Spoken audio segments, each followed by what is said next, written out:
প্রশ্ন, এতেকাফ অবস্থায় মসজিদের ভিতরে বিড়ি সিগারেট খাওয়া যাবে কি?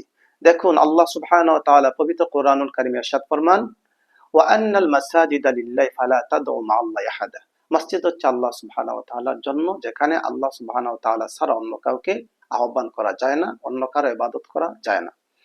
রাসূলুল্লাহ সাল্লাল্লাহু আলাইহি সাল্লাম মসজিদকে বাইতুল্লাহ তথা আল্লাহর ঘর বলেছেন। সেজন্য মসজিদের পবিত্রতা, আল্লাহর ঘরের পবিত্রতা রক্ষা করা সকল মুসলমানদের উপর ওয়াজিব।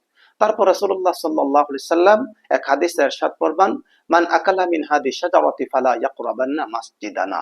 এখানে হাদিস শাজারাতি দ্বারা উদ্দেশ্য হচ্ছে পেঁয়াজ, রসুন, মূলা এ জাতীয় দুর্গন্ধযুক্ত যে খাদ্যগুলো রয়েছে, যেগুলো খাওয়ার পরেও মুখের মধ্যে দুর্গন্ধ থাকে, এই সমস্ত জিনিস খাওয়ার পরেও আপনি মুখ ভালো করে পবিত্র এবং দুর্গন্ধ দূর না করে কখনোই মসজিদের কাছে যেতে পারবেন না। হাদিস দ্বারা বোঝা যায় যে ফালা ইয়াকরাবান্না মাসজিদানা, মসজিদের ভিতরে না, মসজিদের কাছে না যাওয়ার জন্য বলা হয়েছে। যেখানে সামান্য দুর্গন্ধ নিয়ে, সেটা মুখের হোক এবং শরীরের হোক কিংবা পোশাকের হোক, সামান্য দুর্গন্ধ নিয়ে মসজিদের কাছে যাওয়া নিষেধ করা হয়েছে।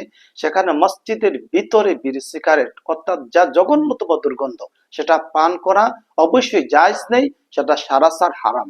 যারা এতেকাফ করবেন প্রত্যেককে বলবো, কমপক্ষে এতেকাফ অবস্থায় 10 দিন আপনারা বিড়ি সিগারেট থেকে বিরত থাকার আপ্রাণ চেষ্টা করবেন।